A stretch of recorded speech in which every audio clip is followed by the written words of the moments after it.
इस चैप्टर को आज हम रीडिंग करने वाले हैं। आप और हम मिलकर इस चैप्टर को रीडिंग करेंगे और जिन बच्चों को रीडिंग करने में या इंग्लिश को हिंदी में कन्वर्ट करने में दिक्कत आते हैं या उनको इंग्लिश में पढ़ने में प्रॉब्लम फेस करते हैं, वह इस वीडियो को पूरी तरह देखें। उसको आसान से आसान शब्दों में इस चैप्टर को समझाएंगे, बहुत ही सरल भाषा में। यह बुक है बिहार बोर्ड का, क्लास 4 है, पार्ट 4 है। यह सरकारी बुक है, आपको कहीं भी अवेलेबल मिल जाएगा। इसमें इसी चैप्टर के ऊपर हम रीडिंग करेंगे, आई लव ग्रैंड माँ। इस चैप्टर को रीडिंग करेंगे और रीडिंग दोनों आदमी मिलकर करेंगे। आप बोलिए मेरे साथ और पढ़िए मेरे साथ और रीडिंग करिए भी मेरे साथ। आपको इंग्लिश मजबूत करना है तो बुक को, छोटे छोटे बुक को रीडिंग करना पड़ेगा, समझना पड़ेगा, उसको इंग्लिश को हिंदी में आपको समझना पड़ेगा, ठीक है।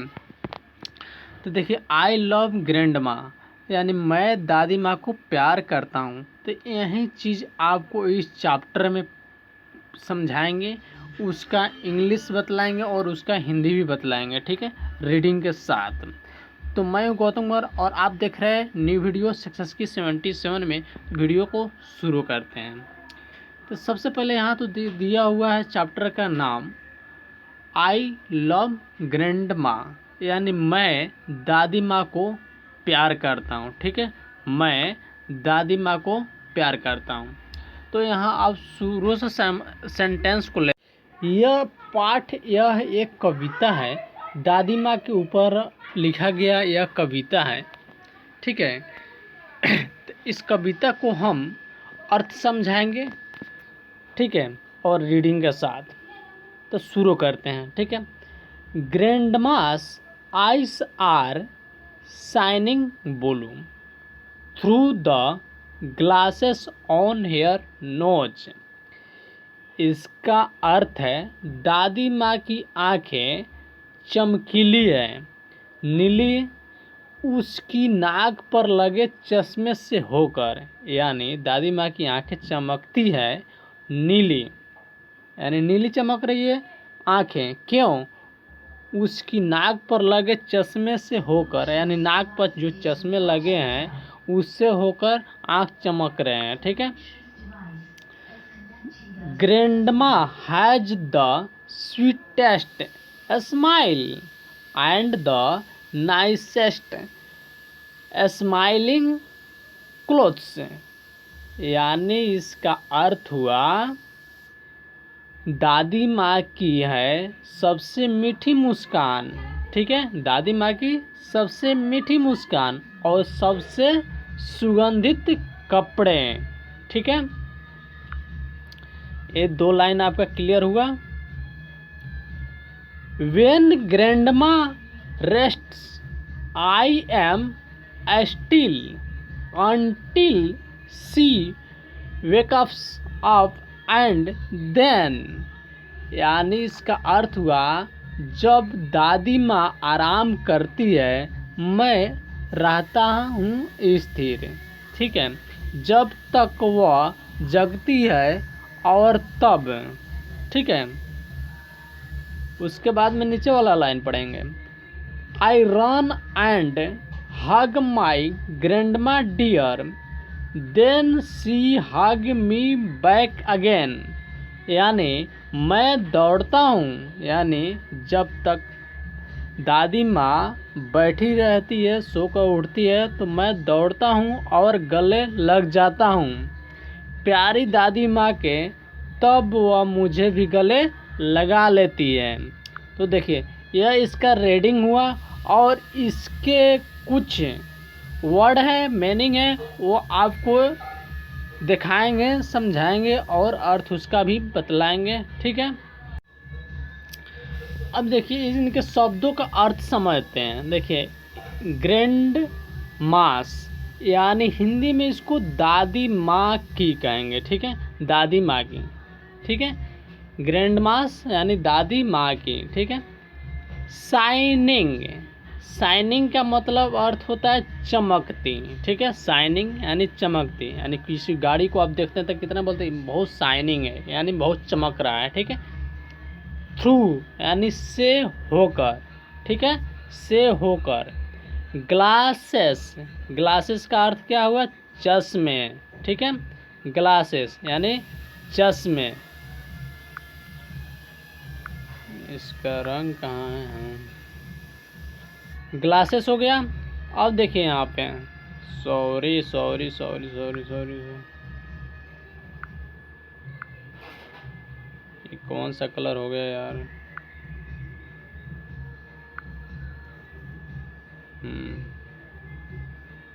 एक मिनट रुक जाइए, एक मिनट। हाँ, स्वीटेस्ट, स्वीटेस्ट मीन्स क्या होता है, मधुरतम, ठीक है, सबसे मीठी, ठीक है। स्माइल मीन्स क्या होता है, मुस्कान, यानी थोड़ी सी जो मुस्काता है उसी को मुस्कान बोलते हैं, ठीक है। नाइसेस्ट, नाइसेस्ट यानी सर्वोत्तम, ठीक है, सबसे अच्छी। स्मेलिंग, स्मेलिंग यानी सुगंध। क्लोथ्स यानी कपड़े। रेस्ट्स यानी आराम करती है। ये आपके चैप्टर से ही जो कविता हम अभी आपको रीडिंग कराए हैं उसी चैप्टर से रिलेटेड सारे वर्ड्स हैं जो आपको हिंदी में देखने को मिल रहा है। स्टिल यानी स्थिर, ठीक है। अनटिल यानी जब तक। वेक्स अप यानी उठती है या जगती है, दोनों का अर्थ सेम होगा, ठीक है। हग यानी गले लगाती हूँ, ठीक है। डियर यानी प्यारी। बैक अगेन यानी फिर, ठीक है।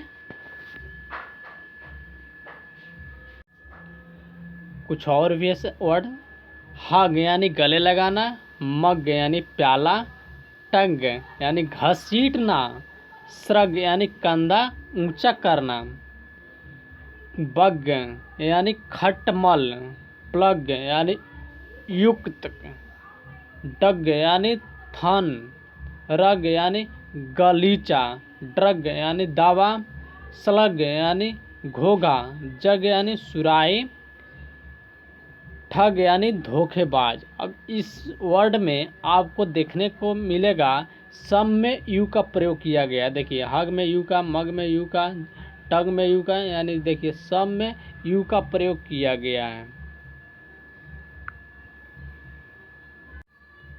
अब आपको कुछ शिष्टाचार शब्द मिलेंगे, ठीक है। देखिए संकेत, ये सभी शिष्टाचार के शब्द हैं, तो इसका वर्ड मीनिंग जान लेते हैं।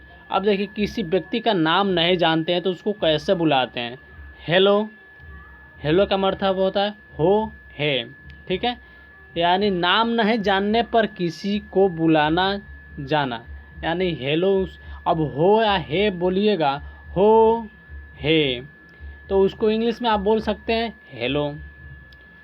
अब आप बोलिएगा हाउ डू यू डू, यानी कैसे हो, ठीक है। वो बोलेगा जब, यानी फाइन, यानी उसका जवाब होगा कैसे हो, तो आप बोलिएगा उत्तम, फाइन, यानी उसका हिंदी हुआ, इंग्लिश हुआ फाइन, उसका हिंदी हुआ उत्तम। अब देखें थैंक्स, थैंक्स भी बोल सकते हैं। अब उसका हिंदी हो गया आभार प्रकट करना, ठीक है। वेलकम यानी स्वागत है। एक्सक्यूज मी यानी मुझे माफ़ करें, ठीक है। तो देखिए ये सारे शिष्टाचार वाले शब्द हैं, ठीक है। अब ऐसा ही वीडियो आपको चाहिए तो कमेंट बॉक्स में लिखिए, और आपको ब्लूसम पार्ट 4 का, क्लास 4 का इसका क्वेश्चन आंसर चाहिए तो कमेंट बॉक्स में लिखिए, नहीं तो हम केवल रीडिंग ही कराते रहेंगे। और रीडिंग कराने से आपको यह फ़ायदा मिलेगा कि आप अच्छी तरह से इंग्लिश पढ़ पाएंगे, लिख पाएंगे और बोल पाएंगे, ठीक है। और इस चैनल पर केवल आपको इंग्लिश का रिलेटेड ही अधिक से अधिक वीडियो मिलेगा। तो फिर नेक्स्ट वीडियो मिलते हैं। जय हिंद, जय भारत।